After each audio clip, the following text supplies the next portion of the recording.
Hi, this is JD Slajchert, and you're listening to the FSF Popcast. The show that reminds you that we weekly throw all of our dumbest ideas and thoughts out into the universe. You're welcome. Our show is brought to you by our charity sponsor, the Red Shirt Widows and Orphans Fund, which supports the Wish Upon a Teen Foundation that helps out sick kids when they need it most. And just imagine the comfort you'll give Red Shirt crewman number 128. You'll know that when he puts on the red shirt and joins Phoenix on a journey in discovering the light, that he didn't leave his family destitute and without hope, because the Red Shirt Widows and Orphans Fund has his back, and what's left of his library books. All right, so our guest today is an author of several books entitled Moonflower, Joining the Choir Invisible, and his latest, Darling, You're Not Alone. He's a former college basketball player, and hopefully at some point we'll get an explanation of what the heck a gaucho is, but we'll see. We are very excited to welcome JD Slajchert to the FSF Podcast. Welcome to the show, JD. Guys, it's a pleasure to be here. I'm excited to be on the podcast with you both this evening, but just, honored. Excited to dive into hopefully some fun topics and talk about the books and about my sports background. And I'm looking forward to it. Yeah, absolutely. So, hey, let's just jump right into it. So let's start off by talking about some of life experiences and journeys taken.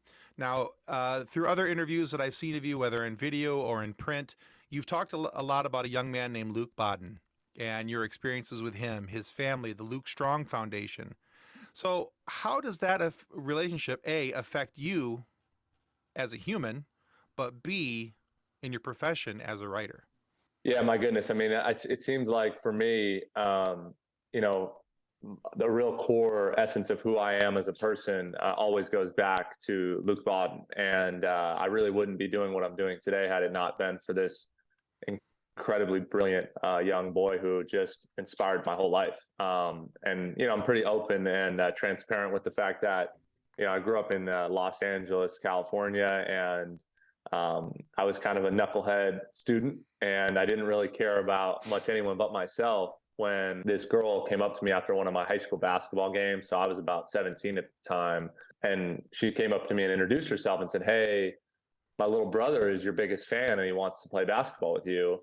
And as I said, I was a bit of a knucklehead. So being the kind of cocky kid I was, I sort of just looked at her and said, "Sure, like, I'm sure there's a lot of people that want to meet me and play basketball with me. I'll get around to it when I can."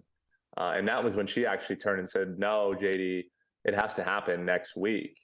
And I asked her, why do I have to meet your little brother so soon? And that was when she looked at me and said, "Because my little brother is 6 years old. His name is Luke. And the last thing that he wants to do before he has to go into the hospital for a full year of isolation for a bone marrow transplant is meet you and play basketball with you." And oh, wow. Yeah, I mean, and Luke had something called sickle cell disease, which at the time I was very unfamiliar with. But as I, came to become close with him and his family, I got to learn all about it. And yeah, Luke really changed my life. And that moment when, you think about this, like think about being 17 and having someone say, they're your biggest fan, and that the last thing that they want to do before they go into the hospital is see you and meet you. And it was incredibly humbling, man. I ended up just sort of building this bond with Luke, and I ended up going to the hospital and seeing him all the time. And we had this incredible bond and friendship, and he would like talk trash to me too about my games because I mean, you wouldn't believe it. Because he knowing that he had gone to every single game, he was sort of aware of like how many points I'd scored, how well I'd played, and I'd sometimes talk to him about my games, and he'd be like, "Yeah, well, if you hadn't missed that layup, you could have had 30 points instead of 28." And he had just this snappy personality that me and his family talk about to this day. But Luke's story would get better after he made it out of the hospital. So after he had his bone marrow transplant, I committed to UC Santa Barbara and went on to play college basketball there after high school, which for those of you maybe that geographically aren't as aware of where I live, that's only about 2 hours away from where I grew up in LA.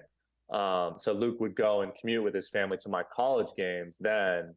And really for the next 3 years, we just did everything together, celebrated birthdays together, we would get, his favorite food was pizza, so we'd get pizza together after all my games. And he got to know all my college friends. And yeah, I mean, it was really just like a dream come true. And I had my biggest fan with me. And tragically, and it's obviously breaks my heart to this day, that only 3 years after his bone marrow transplant, now he was 10 years old, he passed away due to a stroke and complications from that procedure. And yeah, it was obviously just a completely heartbreaking and life-changing thing. But I sort of had that real shift, as I spoke about, kind of being that knucklehead kid, into, what, like, I need to do more with my life, and I need to put some passion into the things that I'm pursuing and going after. And it was only until after Luc passed away that I decided to become a writer, and that's when I sort of changed from this athlete into an author. And I'm doing everything I'm involved in today. So did you have interest in writing beforehand, like while you were playing? Because I know, like, with some writers we've talked to in the past, for some there was a time when they took a shift, like you went from being an athlete to an author. But there was some before that actual shift of lanes. They would find themselves like some artists before they became artists would doodle on notepads and stuff. Yeah, sure.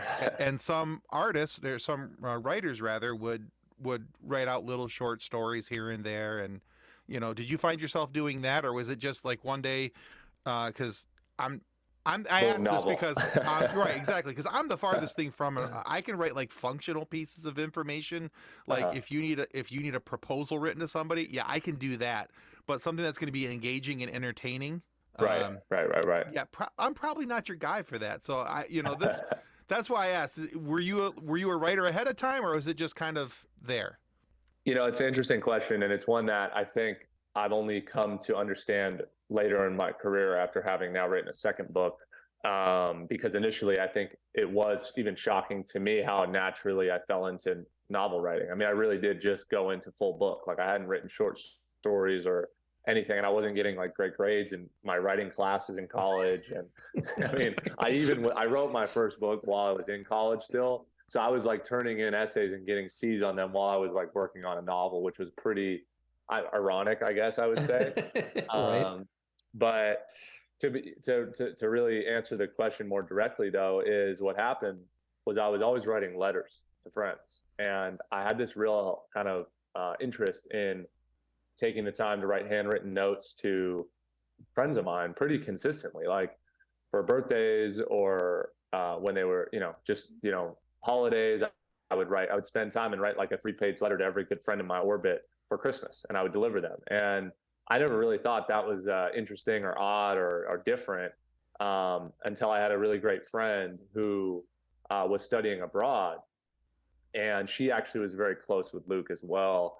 And I used to write her letters all the time to update her on how he was doing.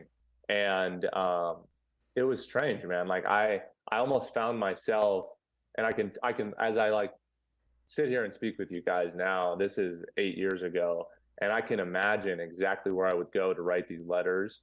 And it was like the best day of my week was to sit down and write these 2-page letters. And I would write them so frequently that this girl couldn't keep up with trying to respond to all of them. And it was then that I almost just decided, like, maybe I should stop writing letters to so many people that I know and write a book. And pretty soon after that I did. And yeah. Cool. Instead of writing individual letters, you're writing one big letter. Yeah, one everybody.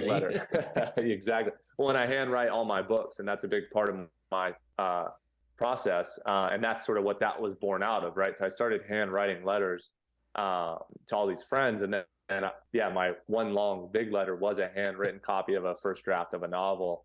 And yeah, it was 400 pages of just pencil and paper. Nice. So in the foreword of your book, does it say dedicated to all y'all? Well, what's funny is my first book, I dedicated it to about 16 people. And Nice. My editor was like, you know what, I've never really seen that done, but I suppose that's not, there's no rule that says you can't do that. And I didn't really think that was odd until the book was released and I saw it, and my dedication page was like, the whole thing. But that's, I was 22 years old. So I think at that age, you got a pretty big friend group. You got to try to, make sure everyone's happy. But, yeah. I almost think it would be funny if an author literally like made this person, but like had like a whole bunch of people to where like the entire book was just like his thanks. Yeah. Each It's person. like a 5-page book, but there's a 75-page thank you. I mean, I spent some time, I think, I want to say when I was looking for the dedication for my short story, Joining the Choir Invisible, I actually did a little research on like the coolest ways to do acknowledgments of books.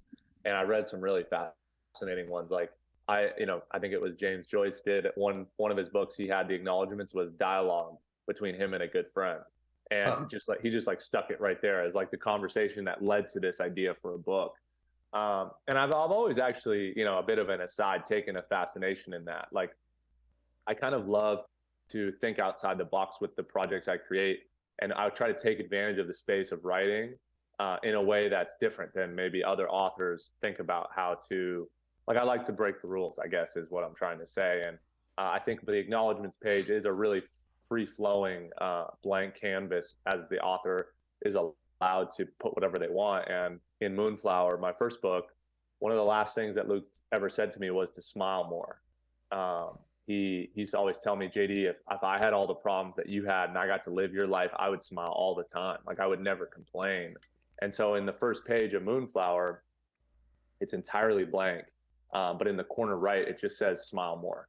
And I say that in speeches that I give and talks I go to high schools and things because, man, is there really anything more important than to smile more and to remember how lucky each of us are? And I feel like out of that entire book I wrote, that's the thing that sticks with people the most. It's just a little 2 words in the beginning. So I try to think about creative ways to sort of give the message I'm hoping to in a different way.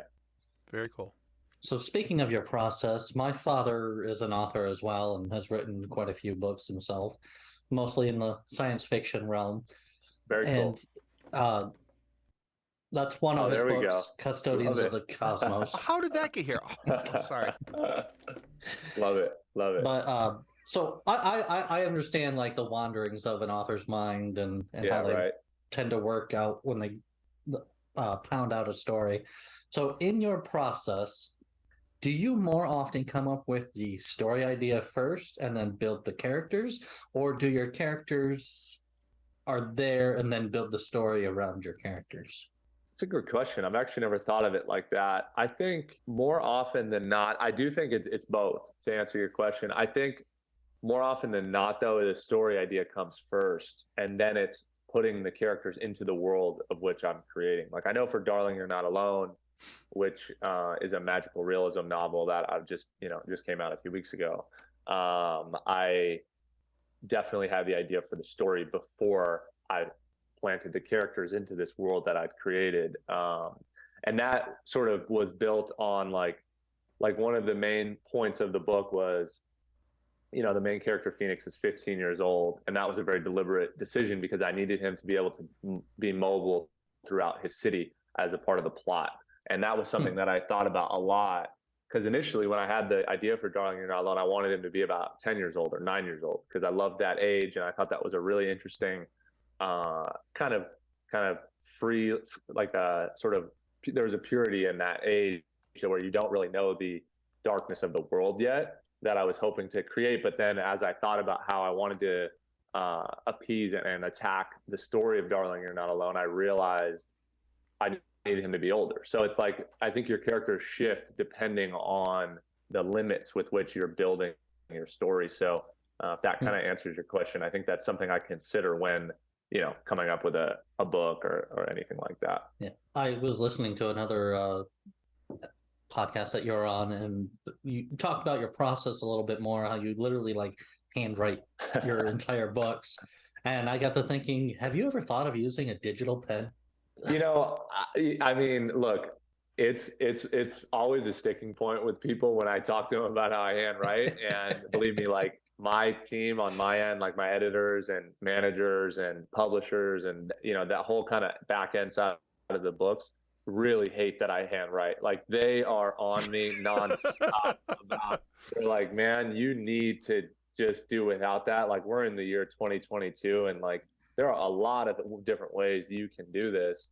But to be completely honest with you, that's my favorite part of this whole thing. I mean, I love that moment of, I was actually just with a great friend last night, Niksha Federico. He's a up and coming author. He's releasing his new book in a few weeks. It's his debut, and I've been sort of mentoring him. And I was joking with him about how really like my ideal scenario is being at a coffee shop, having that second or third espresso, no phone, no computer, blank page, pencil, and just almost taking in the sounds around me without any way of interrupting my train of thought and letting that just creativity kind of, I don't know, blossom and be unencumbered in terms of anywhere I can go. And I mean, I don't know, it's very meditative. Like it's very freeing for me in a way that it's both like healing, I guess, in my own world as like a therapeutic method. And it's also how I write. So yeah, I think the digital pen, I mean, I guess I could flirt with that concept, but I don't know. I don't want to break up my meditation, but Oh no, like I think you can still write with the pen. It just records the strokes that you make. It goes straight onto like a Microsoft Word or Yeah, like into a digital format, so that way you don't have to take out your iPhone and like take the a picture photos. of Yeah, each page. you caught that. Yeah, that because that's step two. Step two Right. is then I have to go to technology, take pictures of it, and then I upload them onto the screen and I transfer them. Maybe you know what? Maybe I've been I haven't looked into them that much, but I knew they existed, and I was just like, huh, that's a neat way you could. Well, I'll tell you maybe you heard this too, but another part of the process for me is I can physically see my progress. And I think when I'm handwriting it, I can see pages 9, 10, 11, 12, and they're right there. Like I can physically touch them. And that's a big part, I think, of my motivation to keep going. I mean, it kind of reminds me of like when you're in middle school and they say put the M&Ms on each paragraph you read. So as you go along, you get like little like rewards. That's almost like my way of doing that for myself is I can if any days I'm feeling like, man, I can't soldier on, I'm running out of energy or I'm tired, I can just look back and see, you know what, I'm 30 pages into a novel. Let's just get to 31 today and then 33 tomorrow and 36 the next day. And like, that's sort of, I don't know, it's how my mind works. And I don't want to mess with that, but Hey, you do whatever you need to do, but yeah, I won't listen to them that keep telling me to stop. I'm gonna keep trying to talk my way through it. But hey, if that's your creative process and that's how you get the magic to happen, you don't want to mess with that too much. That's the process. We'll see. As long as I can continue to control my own universe here, I will be handwriting. But there you go. The naysayers are out there for sure. I'm sure. Yeah, it is 2022. I get the especially on the technical side of things, going really paper pen really is what we're doing. Yeah. But yeah, I get it. All right, so hey JD, let's talk about the book that you have the picture up behind you, Darling, You're Not Alone. That's the newest, the latest, and greatest. So tell us about for our audience, tell us about the book. What's the story, the basis behind it, how it came about, and what this latest offering means to you personally. Yeah, man, it was a severe undertaking. It's a book that took me 3 years to write, handwrite as well, and it's a novel that is set in the year 1999 in the small town of Darling, Colorado, and the main character, who's our protagonist, who we follow through this story, his name is Phoenix Ivor. And Phoenix is someone who is entering his first year at Darling High School, which is sort of the local high school that he can walk to and is sort of right in his neighborhood. And he's sort of going through like these very ritualistic happenings that we all can kind of relate to, of being a high school freshman and meeting new people and dealing with, like the town bully and sort of the math class that maybe you should have signed up for the algebra 1 instead of algebra 2, and it's just sort of setting the stage of this landscape. But Phoenix is sort of someone that deals with a bit of darkness in his own life in a very personal way, being that he suffers from social anxiety and sort of like this depression. Because of this, he struggles to make friends and have sort of the proper outlets in order to help him acclimate to Darling. But he has this incredible bond with his father named Herman. And the thing about Herman that's very important is in the beginning of the story, we learn that he used to be a police officer, but for some reason, he's no longer that. And he's actually the security guard at Darling High School. So he and Phoenix spend all this time together and walk to school together. And Herman's sort of Phoenix's best friend. But Phoenix is trying to follow sort of the mystery of what happened to his father and how he lost his job and why now this person who he sort of like revels in and looks up to and relies on is just a security guard at a high school. And that's a really tough thing for Phoenix to grapple with, as like he kind of gives up on this world being like a magical place when just on the brink of discovering what actually happened to his father, he walks into the library at Darling High School. And instead of two students holding books that walk in behind him, they're holding handguns. And Phoenix endures and has to survive what at the time of the book is the worst school shooting in US history. And Herman is very involved in the saving of the kids. And it's a very kind of obviously incredibly traumatic, yet oddly timely with the world we're in now landscape. And then the remainder of the novel from that point, and I won't say too much about what happens next, is how Phoenix has to sort of not only deal with the sort of trauma he inherits in the beginning of the story, but he also has to then move forward beyond, suffering this catastrophic event. So Darling, You're Not Alone really is this examination of how do you live on and believe in the light in the world when all you've seen, known, and felt is the dark? And Phoenix is the character that has to answer that very question. Cool. All right. Yeah, and it's a look. I mean, it's a book that took a lot out of me to write. It's one that is a very intense read, and one that I think is a powerful book, being that it does approach like a very real topic. But I think it's one that's also very hopeful, and one that I think anybody out there is dealing with maybe a tough time or is going through some sort of transition. Because, when I was sort of building the story in my head, it sort of was like I sort of had the back end of the book already figured out, and you could almost sort of remove the tragedy of the first half, which is the school shooting, and then substitute it with your own. Like, I lost my home in a fire in 2019, and obviously as we spoke about, I lost my friend to sickle cell disease, and it's like I think a lot of people the book is sort of about this idea that like that's sort of actually what connects all of us, is we've all sort of dealt with something that seems completely just out of this world, absurd and terrible, yet here we are trying to put a smile on our faces every day and try to believe the world is a good place. And I really do think it is a good place. And this book is about that concept. And that's sort of where the title, Darling, You're Not Alone, comes from, is like, look, as terrible and as isolated as we feel in dealing with these things, that is actually when we're most connected, is trying to come together and heal each other and love each other despite maybe something that we've all gone through. Yeah. Well, that's cool. I think it's nice when books are able to help us deal with the actual realities of life around us, because this is a topic that we have to talk about from time to time, unfortunately. Just last night in the United States, there was the shooting in Virginia. Yep.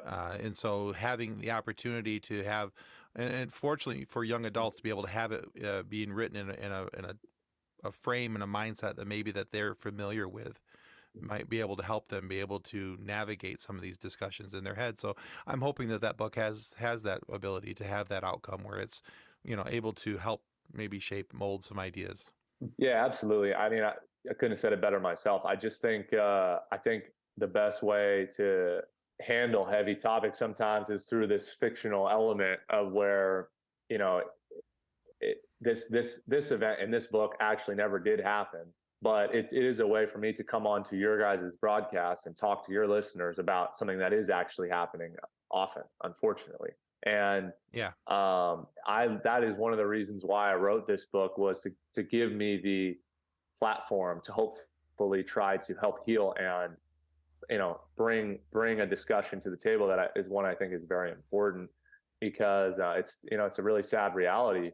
And I think that one of the things I attempted to do with this book and this project is, and not to take away from anyone who was directly impacted by a school shooting, but I think one of the things I wrote about in this project is like, what about all of the people that are living in the town nearby, or have a kid that had to come home that night that was maybe wasn't directly involved, but suffers from some sort of trauma later on, or the Sure. teachers and just the community as a whole that have to suffer these things. And I do think like books are such a long and arduous, and they take so much time to create, that I don't really feel like I'll ever be involved in a project unless it does have that real world impact and ability to hopefully make some good beyond the story. And that's something I'm very passionate about. The other authors that I love, like John Green, I feel like they do in their work.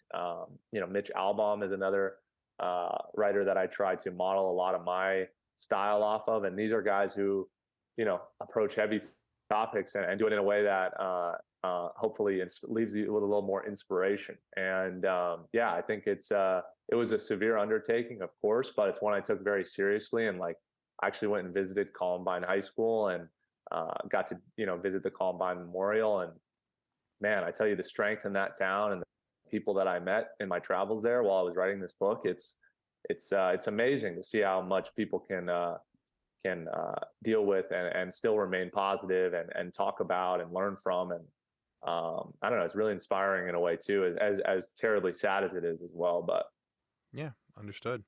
So speaking of entertainment and how everybody on the earth uses some form of entertainment to escape the reality of life. And oftentimes in these forms of entertainment, we see the light side, we see the dark side, and we even see the gray side. And sometimes we can even empathize with the so-called villain in the story. Yeah. So how do you, or have you in the past, used like storytelling or within your speech to entertain people and help them to see the light, the dark, and even the gray? Yeah, I think I attempt to do that in a way where I give a real longitudinal look at this space. Like, I think it's like I think about with Luc, right? Like, in the moment when I lost him and his family lost him, we were devastated, obviously, and it was, have to bury someone that young is so heavy and so difficult. But Luc is the gift that continues to give now, 6 years later, and I can now travel all over my hometown to what was his elementary school, what would have been his middle school, and what would have been his high school. And I give talks every year about the lessons he taught me, how he used to jab at me about my jump shot being, not as good as my teammates, and how much he loved pepperoni pizza. And it's like, in some ways, Luc has never been more alive now in 2022 than he's ever been. And he is so well known and has created such a movement of good that it's empowering. And that's something I speak with his mom about, who I talk to almost every day. And she's sending me texts like, "Hey, good luck in your interview tonight, with FSF Popcast." And I'm like, thank you, and it's, I think when you, to answer your question, like, I think when you look at it in such a long-term way, it is beautiful sometimes what can come out of tragedy.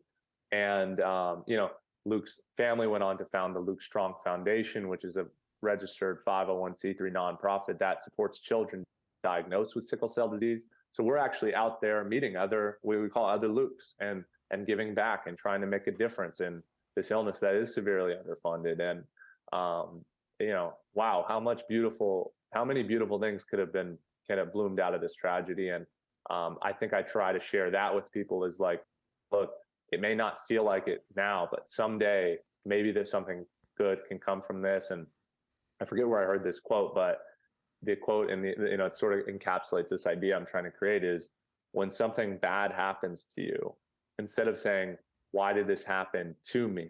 Instead, ask yourself, why did this happen for me? And it's just changing your perspective and thinking about how you can take maybe what seems like a terrible thing and turn it into a good one. Absolutely. And I think that's awesome that you see that and you look at ways that you can flip that perspective. Right. That's always good. We call it in my family, we call it looking for the silver lining. I have a chronically ill daughter, so we're always looking for ways to, find the silver lining in whatever it is that's going on, because, if you don't find that, it's going to be, life's already difficult. Whether you're pristinely healthy or not. So yeah, if you can find the silver lining in things, it's going to make life a little bit easier. And we all can do a better job of that. And we all fall out of that too. Like, I think sometimes we can forget how great we really have it or how lucky we are. But it's these reminders. And I think, to tie it all in, that's what I'm trying to do with the books I write, is like almost give this sort of little nudge, like, hey, smile more, don't think about, how bad you have it when you really are lucky. And I think that's sort of Phoenix's journey through Darling, You're Not Alone, is like his idea of trying to search for that in a very honest way, where in the beginning of the book, he feels like the world is just coming down on him. And by the end of it, I like to think that he sees exactly what we're talking about. So fair enough. Okay. And now a word from our sponsor.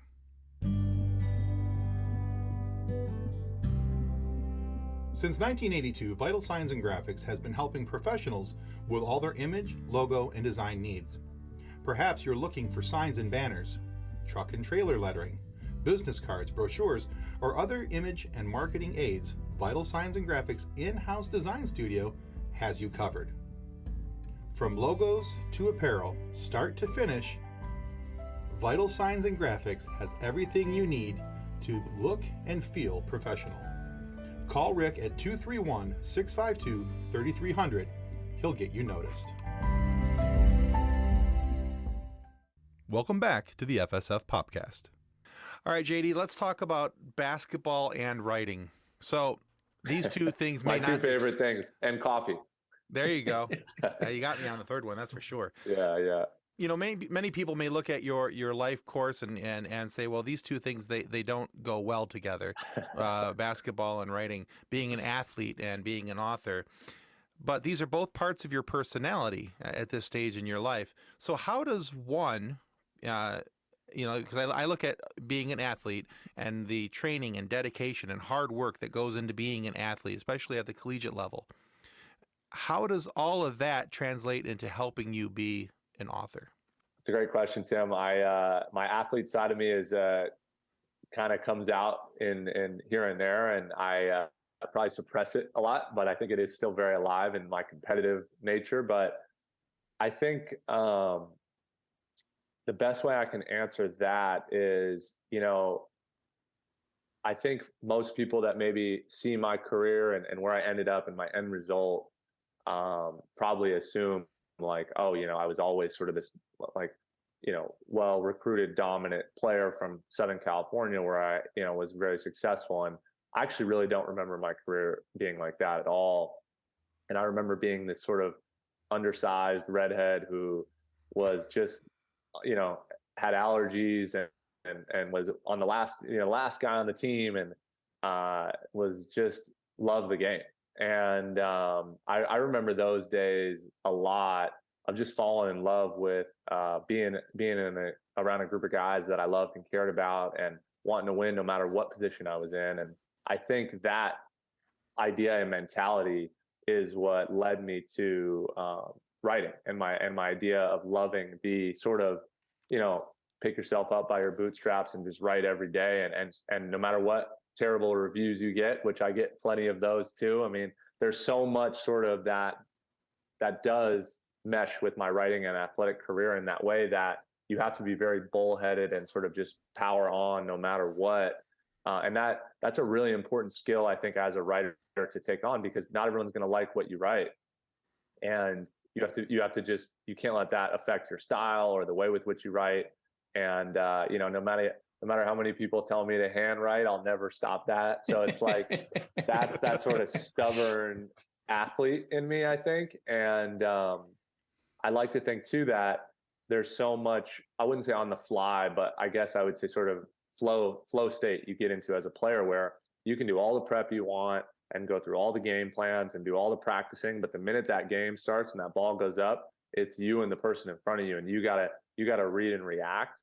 And writing is very similar too. Like, you could have the best outline and the best idea, but the second you get onto that page, you got to fill it in from 1 to 365. And that flow state, I actually feel very similar to as when I'm playing in a game versus when I'm writing a book. I feel like they're the same type of thought. Like, you almost just sort of go to another place. And yeah, I think that's how I sort of feel like they bridge in my two past lives into one. So, Interesting. so like in sports, you have to stretch and do all these things before you get ready to play. Do you do finger exercises to keep, from hand cramping? You know what's funny, man? The way you guys are ribbing me right now, which I love it, is that's like exactly how my former teammates are. They're like, hey, did you pull your wrist muscle today while you were writing? And they like love to just throw. Like, I was with a former teammate of mine last night, and he was laughing about it. He's like, man, I would have never put you as the guy to write books from our basketball team. And no, it's funny, man. I love it. Because what's cool too about that, Tim, is like, I'm very open about the fact that had I not had I call them a really loud 100 people in my early part of my career, I would not be where I'm at now. And a lot of those people were my basketball sort of family, I would say. Mm-hmm. So all those guys are like, they were the ones going out, handing out copies of my first book, saying, hey, like, go buy this, go follow them, go, write a review. And man, I owe everything to my teammates and my basketball family. But I mean, to get ready to write every day, I actually have a record player that I listen to every morning. Nice. And it's Bon Iver, For Emma Forever Ago. I listen to that album every day. Nice. And that's sort of like my meditative, get into my flow state. I do a lot of hot yoga as well. So I've got all my little rituals that I do before Have you I write. tried cold yoga? No, I've not. Neither have I. Maybe that's the Michigan. I'm in the Southern California. In Michigan we just walk outside now. So yeah, it was 60 degrees today, and I was pretty cold. So I have some words I'd like to share with you, but I don't share those on our podcast. So I was gonna say, did you pull a bicep lifting your notebooks? Yeah. Well, look, I should get a little bit of cred from you guys, because I actually did at one point live in New Hampshire, in Phillips Exeter. I went to boarding school, and that was pretty north, and that was pretty cold, but that was only for about 9 months. So I came right back to the warm winter. And screw this, I'm going home. Yeah. All right. Exactly. Hey, fair enough. I've tried to move out of the winter states myself. My wife said no, so we're still here. So love you, honey. So we all get to where we are in life because of the world around us, either the way we are shaped by circumstances or the assistance from family and friends. But so one way that we receive assistance is through advice and encouragement, usually when it's given, when it's needed most, or 2020, or not that 2020. I meant like hindsight is 2020. But we needed it in 2022. Don't worry. Yeah, we for sure did. We for sure did. What is one piece of advice that you received that you would like to get the next generation of authors to have as well, besides smile more? Yeah, it's a great concept. Let me try to think. I think what I would say my biggest piece of advice is, no matter how, like, if you feel like there's a book inside you and you really want to write it, and you feel sort of this desire to put it into the world, don't let the discouragement of your really truly your own inner voice take that away from you. And especially when you write that first draft and you feel like it's terrible and it doesn't match anything that you initially set out to do, I'd say that's a very normal and just a part of the process it takes to write a book. And you have to be willing to work through bad draft after not so bad draft, after a little bit less worse draft, and to wait, this is actually decent. And that takes time, and you just have to be persistent with it. So I would say don't let that discourage you, and be okay. And like, 50% of people that sit down and write a book can't finish a first draft. So if you overcome, and even if it's a terrible first draft, you're already well on your way, and you can make it better and get it into the right hands and have great editors and great people that slowly over time, and you just have to be persistent. So my advice would be just to continue to fight through maybe that discouraging first draft, because it does get better as you move along. Mhm.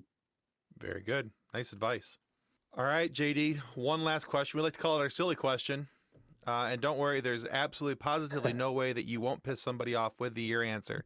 Cool. But we are a nerd and pop culture show, so we have to know which side of the aisle your nerd flag flies on. Are you Star Wars, Star Trek, or Stargate? Which one and why? So what's funny is I did a bit of research on you guys before I hopped on, and I actually was getting prepped in my little pre-interview kind of, while I was listening to my album, my record player, I was getting prepared. So my dad, who is like one of my best friends in real life too, is a huge Star Trek fan. So Okay. I'm not even going to go against him in any way, and I'm just going to say Star Trek. But I have to be completely honest with you. My knowledge about any of the three shows you just named is minimal, but I just go with Star Trek, being that's my dad, and I got to stay with him. So yeah, there's my answer for you. Fair enough. The Star Trek fans love you. The Star Wars and Stargate fans hate you. So don't worry about it. You got it. Star Trek's a big universe. You'll have a lot of fans over there buying your book, so it'll be fine. And the Firefly fans are just they're just disappointed that there wasn't a complete first season. So well, look, Star Trek is very important to my father. My father is very important to me. Therefore, Star Trek and we really have a bond like that. Great and answer. that's where JD Slajchert lies. I'm happy to stay on that team. There you go. So because Ensign Kim never gets a promotion, you and your father have a great relationship. There you go. Oh yeah. He's steered me right in many more ways than I've steered myself. So I'm gonna follow his lead on that. I feel like that was a whole lot funnier to people who enjoy Star Trek, but maybe look, we got to get my dad on the show. He would have a great time talking about Star Trek with you guys. Trust me, I might even just try to find him, soon and invite him in here. But well, JD, thank you so much for being on our show today. Where can our listeners go to find out more about you and your upcoming works, and where can they go to help support the Luc Strong Foundation? Yeah, for sure. So for the Luc Strong Foundation, you can go to www.lucstrong.org. There's tons of information on how to donate, be involved, and help out. And it's incredibly giving and amazing charity. And I'm the director of relationship development for the Luc Strong Foundation. So you can read more about that there. For more information on me and my books, please visit jdwritesbooks.com, where you can purchase any of my books, Moonflower, Joining the Choir Invisible, or Darling, You're Not Alone. All of those books are also available on Amazon and Barnes & Noble and wherever you can find books at. And for more information specifically on Darling, You're Not Alone, please visit darlingyou'renotalone.com, where there's more information about this letter writing campaign that also accompanies the book. And there's a way for us to sort of interact, and I can sort of, you can upload your own letter that you write. And there's a whole letter writing kind of concept and movement. We're starting with that. And then for my publisher's website, www.summerhousepublishing.co for more information there. And then on Twitter and Instagram, you can find me at JD_Slajchert. Throw me a follow, interact with me, tell me what you like about the book, talk to me about Star Trek, and maybe educate me on that. Whatever you guys are into, find me there, man. But honored to be on the show, guys. You guys are amazing, and the FSF Popcast is where it's at. So, thanks, man. Excellent. And that is Luc, L-U-C, not L-U. Yeah, L-U-C Strong. Yeah, Luc. Yep. All right, cool. We want to remind everyone that subscribing is the single most important thing that you can do to help ensure that we get more amazing guests like JD Slajchert here today, so we can have these funny moments for you to be able to listen to. So please subscribe. It helps well more than we'll ever really be able to tell you. And be sure to go check out JD's work as well. And please go check out the Luke Strong Foundation. That they're doing some amazing work over there for a disease that still needs a lot of help for people to be able to have a healthy and happy life. But if for whatever reason you are not happy with the content of our show today, please feel free to lodge a complaint with the head of our complaint department, JD's editor. He found out that we do all our writing in pencil as well. The editor is out there looking for errors and issues, and what better than a podcasting troupe that specializes in errors and issues that need to be edited out. We really are an editor's dream. Or nightmare. Either way, they're both dreams. So just send 2 copies of your complaint form. The editor will make sure that our mistakes are stricken from the record and that we are highlighted for the mistakes that we are. Don't worry. Although we're used to hearing and used to bearing the burden of our own embarrassments, it will be different when it's brought to you by a professional. Or at least that's what we're hoping. Well, thanks again, JD. That was Thank you wonderful, so much. guys. You guys are amazing. Thank you for having me. I hope all the listeners out there loved it. And yeah, check out the books. Excellent. Let me know what you think. Will do. All right, guys, that's going to conclude us today for the FSF Popcast. Goodbye. Ciao. On behalf of the rest of the hosts of the FSF Popcast, we want to thank you for listening to this episode.